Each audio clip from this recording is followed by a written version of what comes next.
Radit pulang pukul 1 malam. Ayana menunggu dirinya di ruang keluarga. Kenapa belum tidur? Ya, nungguin kamulah. Ditelepon gak diangkat, pesan gak dibalas. Ayana meradang. Apa aku gak boleh bersenang-senang? Radit melangkah menuju anak tangga. Aku hamil. Butuh ketenangan, Mas. Setidaknya kasih tahu aku kalau pulang telat. Aku kira terjadi sesuatu, sahut Ayana. Aku lelah. Lanjut besok bicaranya. Ayana mendengkus. Perhatian yang diharapkan saat hamil ternyata tidak sesuai ekspektasi. Radit cenderung tidak peduli. Saat Ayana mual muntah, Radit cuek. Karena bagi Radit hal biasa yang terjadi pada perempuan hamil. Radit juga tidak mau mengantar periksa ke dokter kandungan. Ayana stres sendiri mempunyai suami yang tidak perhatian. Indah memperhatikan Tari yang memandikan Kala. Gesit tapi penuh kelembutan. Setiap pagi dan sore Tari datang, kadang bersama Adnan kadang sendirian. Tari mengangkat tubuh mungil Kala dari ember. Dibaringkan di atas handuk yang dibentangkan di tempat tidur. Bim Bim, mulai besok si Mbah Uti datangnya sore ya. Ucap Tari, membalurkan minyak telon di perut dan dada juga telapak kaki Kala. Seminggu lamanya warung soto tutup. Iya, Mbah. Indah yang menjawab. Tari tidak mau dipanggil Eyang, alasannya seperti orang kaya saja. Terlalu mentereng. Padahal Tari termasuk kaya, begitu pikiran Indah. Punya kos-kosan 10 kamar yang per bulan meraup keuntungan bersih kisaran 7 juta. Belum dari keuntungan warung soto. Indah menghela napas, kenapa jadi memikirkan jumlah tabungan Adnan dan Tari yang tersimpan di bank. Bayu memasuki kamar, menyapa Kala yang berkedip-kedip lucu. Bey, sudah ngurus berkas-berkas pengajuan nikah? Tanya Tari. Udah. Aku serahkan pada Pak Kromo, sahut Bayu, menggendong Kala yang memakai baju warna ungu muda. Diciumnya pipi yang mulai gembul. Indah membereskan ember dan perlengkapan mandi. Indah sudah mulai bisa beraktivitas sendiri. Bisa berjalan normal lagi. Setiap pagi Harsa juga meramaikan rumah Bayu. Si Opa tengah menikmati sarapan, bubur ayam yang dimasak sendiri. Bim Bim dicukur loh, Bey, ujar Tari. Wah jadi pelontos dong. Bayu yang duduk di kursi meja makan, membelai rambut Kala yang tebal dan hitam. Nanti tumbuh lagi. Dulu kamu juga digundul. Lihat rambutmu sekarang. Kayak sarang burung, kata Tari, duduk di sebelah Bayu. Tari minum air putih dilanjut makan cakwe dan bakwan. Selesai merapikan perlengkapan mandi bayi, Indah bergegas mandi. Semenjak punya bayi, harus menunggu Kala tidur atau ada yang mengasuh. Indah juga merasakan tubuhnya lelah, mata mengantuk. Karena mengikuti siklus tidur si bayi. Bude sudah pulang, Dek. Tadi waktu kamu mandi, ucap Bayu yang menimang-nimang Kala. Papa juga balik ke rumah kontrakan ya. Papa berkebun tuh. Bayu masuk ke kamar, membaringkan Kala di kasur. Kala sempat menggeliat sebentar, matanya sempat melek lalu terpejam lagi. Aku berangkat dulu ya. Pamit Bayu kemudian. Indah mengangguk, dipeluknya Bayu sangat erat. Bayu mencium puncak kepala Indah. Menghidu aroma sampo di rambut yang masih basah itu. Bukan perpisahan, tapi terasa berat. Indah melepas pelukan, berjinjit mencium pipi Bayu. Indah juga mendoakan suaminya yang bekerja di luar. Indah hanya tinggal berdua dengan Kala. Dengan Sarmi hanya bicara seperlunya karena belum dekat. Sarmi cenderung pendiam. Mbak Indah, saya pamit pulang, ujar Sarmi tepat pukul 12 siang. Iya, Bu. Hati-hati, balas Indah yang sedang mengganti popok Kala. Indah mendengar Sarmi bicara sebentar dengan seseorang. Tidak lama berselang memberitahu ada kiriman paket. Saya taruh meja ya, Mbak. Iya, makasih. Indah menggendong Kala, berjalan keluar kamar. Terperangah melihat buket balon biru yang dipermanis dengan bunga mawar biru. Ada 2 hampers, yang berisi skincare bayi, baju hangat, dan sepatu. Hampers lain berisi parfum, masker wajah, dan blus putih dengan aksen bordir bunga kecil. Untuk Momi Indah. Tulisan di kartu yang tertempel di hampers. Dari Pak Rudin. Indah membaca kartu nama di buket. Lalu mengecek tanda terima. Nama yang tertuju nama lengkap Bayu. Alamat rumah sama persis. Tetapi Indah tidak berani membukanya, menunggu Bayu pulang. Bayu pulang jam 8 malam. Tiba di rumah dia segera mandi dan berganti pakaian. Ingin bermain dengan Kala, tapi si bayi sudah tidur nyenyak. Indah setengah bersandar di kepala tempat tidur. Membaca buku cerita anak-anak di media online. Indah sedang menyeleksi bacaan untuk Kala. Bayu memeluk kedua kaki Indah. Kepalanya berada di perut istrinya. Mengendus-endus gemas, menyebabkan Indah geli. Ayang, itu ada kiriman buket dan hampers. Dari Pak Rudin. Indah meletakkan ponsel. Nih, dari kartu ucapan katanya pelanggan setia kedai. Bayu berpindah di sisi kiri Indah, tidur telentang. Waktu masuk rumah, dia melihat barang-barang itu di meja. Bayu lantas membaca kartu ucapan. Duh, aku kok nggak kenal ya? Atau lupa nama? Coba aku tanya Rahmat. Bayu beralih pada ponselnya, mengirim pesan untuk Rahmat. Mungkin Ayang lupa, karena pelanggan kedai cukup banyak, tukas Indah. Dia juga tahu namaku. Bisa jadi demikian. Bayu tidur miring, memeluk Indah. Kamu menginginkan pesta pernikahan? Enggak. Di Kua aja, undang teman-teman dekat aja. Makan-makan di restoran, jawab Indah. Pesta pernikahan siapa coba yang diundang? Aku nggak punya kenalan orang sini kecuali Mbak Murtia. Bulan madu. Bayu menguap panjang. Matanya memejam. Kala gimana? Sama siapa? Atau diajak aja? Gimana? Jadinya liburan keluarga. Lagi pula Kala masih bayi, nggak akan ganggu kalau kita bermesraan. Iya, kan? Cerocos Indah. Tidak ada sahutan. Indah menoleh ke kiri. Melihat Bayu terlelap. Lah udah tidur. Indah mengubah posisi tidurnya. Miring menghadap Bayu, kepalanya di pundak Bayu. Suaminya juga lelah, karena tengah malam ikut bangun. Seperti membantu mengganti popok atau hanya menemani saat menyusui Kala. Bayu mengeluarkan brownies coklat panggang dari oven ketika Rahmat memasuki kedai yang masih tutup. Rahmat menyimpan tasnya di loker yang terletak dekat dapur. Beneran kamu nggak tahu pelanggan kedai yang bernama Rudin? Bayu bertanya lagi, walaupun Rahmat sudah membalas pesannya dan memberitahu kalau tidak mengenal lelaki yang dimaksud Bayu.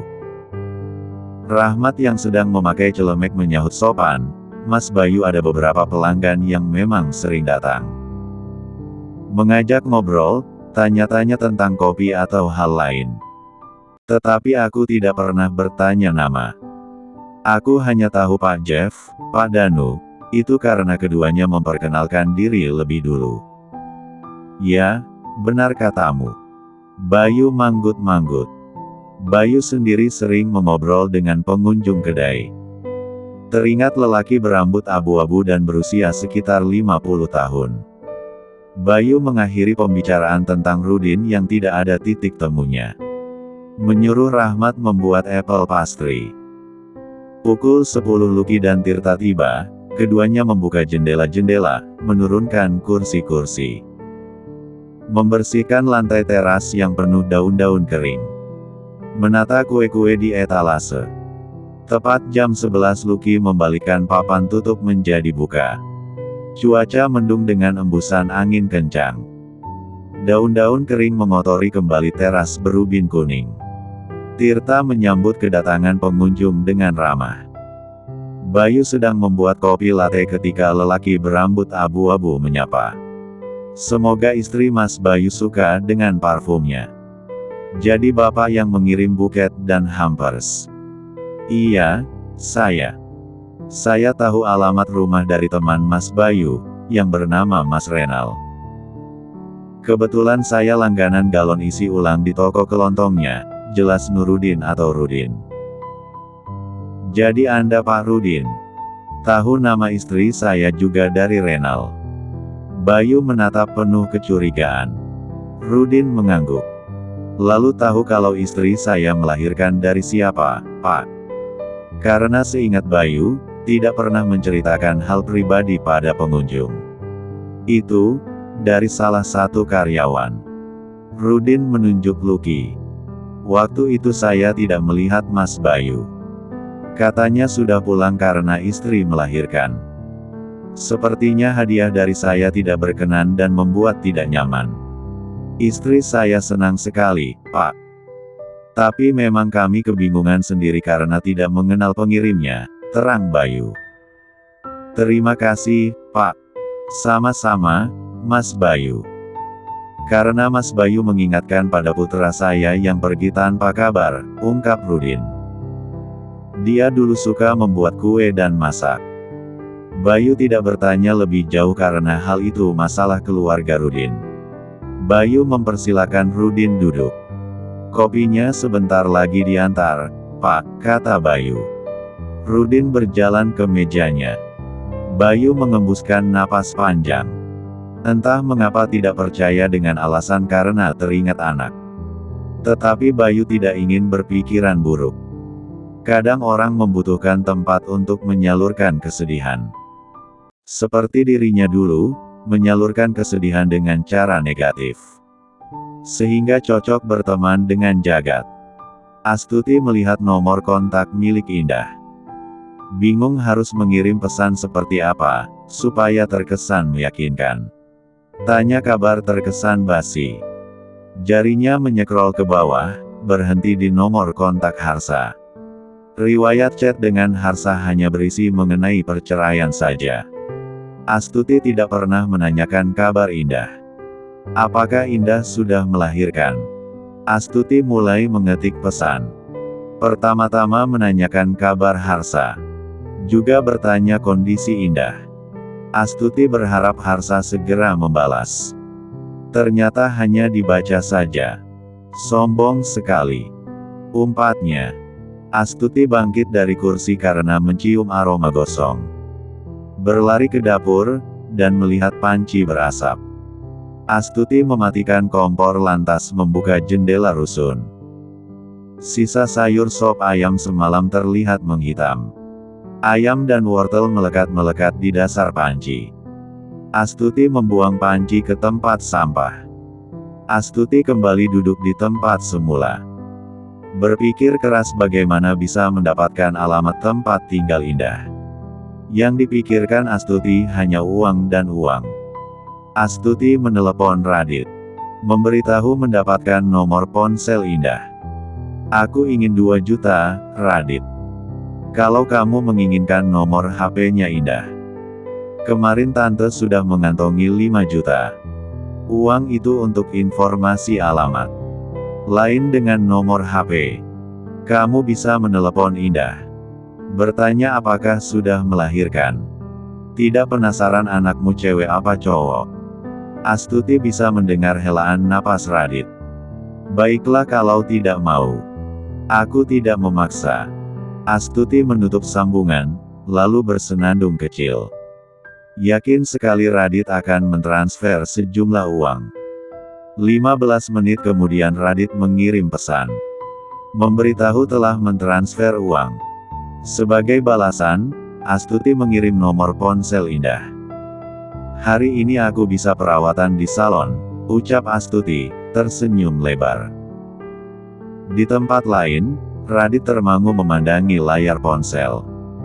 Foto profil Wah Indah hanya gambar pemandangan danau. Radit menarik napas dalam-dalam. Gara-gara Astuti makin penasaran dengan kehidupan Indah. Akan tetapi, Radit tidak mungkin menelepon begitu saja. Mengingat hubungannya dengan Indah sangat buruk. Sayang. Ayana memeluk dari belakang. Radit mengantongi ponsel di saku celana. Apa? Aku pingin makan mangga mengkal. Bisa beli sendiri. Jangan manja. Suruh pembantu beli di pasar, ucap Radit, mendorong pelan lengan Ayana yang melingkar di perutnya. Tapi aku pingin kamu yang beliin, Mas. Ayana merengut dan mengelus-elus perutnya yang masih rata. Usia kandungannya 9 minggu. Bayi kita yang pingin. Alasan basi. Mana ada bayi di dalam perut bisa minta. Ngidam itu nggak ada, sahut Radit. Ayana sakit hati karena ucapan Radit. Ayana iri pada salah satu temannya yang juga hamil muda. Suami temannya itu keluar tengah malam mencari kelapa muda. Bersedia membayar mahal karena si penjual sudah tutup. Aku kemarin bertemu Valentino. Radit membalikkan tubuhnya. Ayana tampak gugup. Tersenyum kaku walaupun ingin bersikap biasa saja. Ah, si bule itu. Salah satu teman Bobo Indah. Radit agak memiringkan kepalanya, menatap Ayana tajam. Valentino bilang dia dan Indah tidak berpacaran. Kenapa kamu berbohong, Ai? Aku nggak bohong. Aku pernah melihat mereka berciuman di kelab. Indah duduk di pangkuan Valentino, sangga Ayana. Valentino berkata demikian karena memang tidak menganggap serius hubungannya dengan Indah. Kamu kenal Jackson? Ayana tergagap. Ah, aku kenal. 2 bulan lalu dia menikahi cewek asal Italia. Kenal sebagai apa? Kenal biasa, Mas. Kenapa jadi tanya hal-hal nggak penting? Ayana membuang napas kasar. Kamu sendiri punya mantan. Apa aku nggak boleh punya mantan? Jadi Jackson mantanmu? Selidik Radit. Bukan. Aku nggak masalah kalau kamu dulu menjalin hubungan dengan Jackson. Aku pergi dulu. Ada janji main tenis bersama teman, kata Radit, keluar dari kamar. Ayana terduduk di sisi ranjang. Dadanya terasa sesak karena cemas. Apakah Valentino mengatakan sesuatu yang tidak seharusnya? Di saat dirinya hamil mengapa ada masalah? Jackson merupakan teman. Hanya teman. Tetapi saling memuaskan di atas ranjang. Ayana berharap rumah tangganya bersama Radit tidak karam. Indah membuka hampers karena sudah ada kepastian. Membentangkan blus putih dengan aksen sulaman bunga di lengan dan kerah. Kerjaannya Pak Rudin apa? Tanya Indah. Katanya kontraktor, jawab Bayu, yang sedang menuang es lemon di gelas-gelas. Karena sebentar lagi teman-temannya datang. Juga Murtia, teman Indah satu-satunya. Bajunya mahal, parfumnya mahal. Aneh nggak sih, nggak kenal dekat ngasih hadiah yang kayak gini. Indah melipat blus, wadah-wadah hampers dijadikan satu. Bayu memandangi istrinya. Berpikiran yang baik-baik, Dek.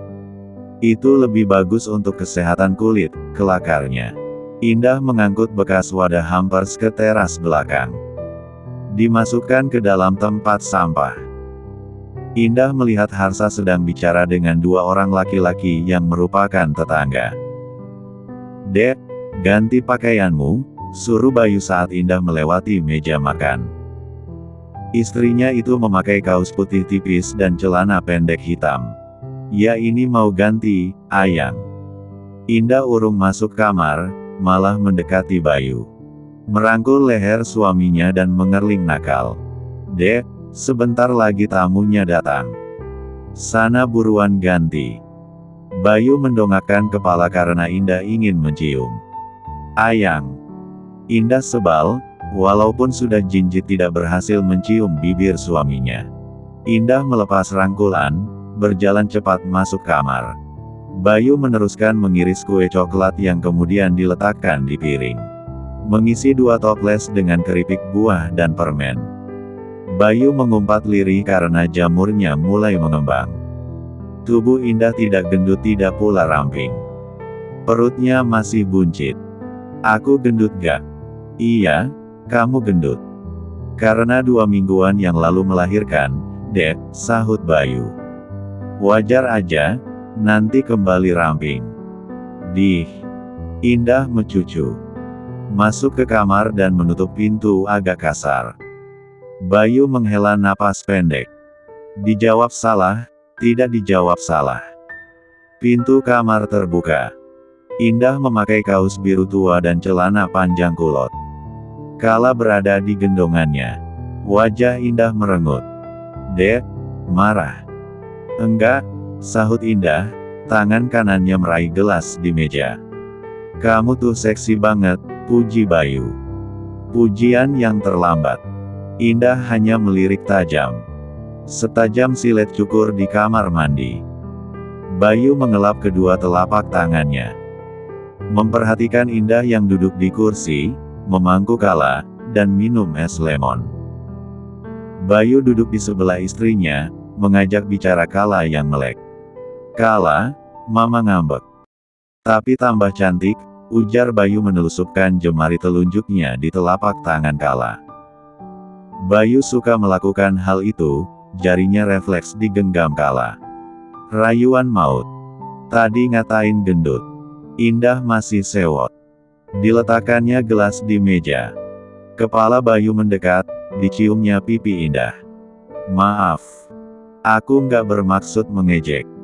Udah dong ngambeknya. Tuh, diliatin Kala. Indah memandangi wajah Kala, yang mulai bisa menatap orang terdekat. Makin hari kulit Kala mirip Indah. Wajah jelas sekali perpaduan Indah dan Radit. Bilang aja aku seksi, ujar Indah, membuat Bayu tertawa. Terdengar bel pintu. Bayu menarik perlahan jarinya dari genggaman tangan Kala. Lalu berderap cepat ke pintu depan. Renal, Febri, Rahmat, dan Lucky terlihat ketika pintu terbuka lebar. Wah, kalian bisa datang bersamaan, ujar Bayu. Silakan masuk. Halo, Ayah Bayu, sapa Renal. Halo Om Renal, balas Bayu. Harusnya panggil Pak D, Renal lebih tua, kan? Gurau Febri. Mulutmu, Feb. Renal mencibir seraya memukul pelan pundak Febri. Ayo, masuk, ulang Bayu. Rahmat, Lucky, mau di luar terus. Hehehe iya Mas Bayu. Tirta nggak bisa datang karena ada acara keluarga, kata Rahmat melepas sandalnya, masuk ke dalam rumah diikuti Lucky yang membawa kado cukup besar. Indah menyambut keempat lelaki itu. Kala sudah berbaring di baby bouncer yang diletakkan di atas karpet.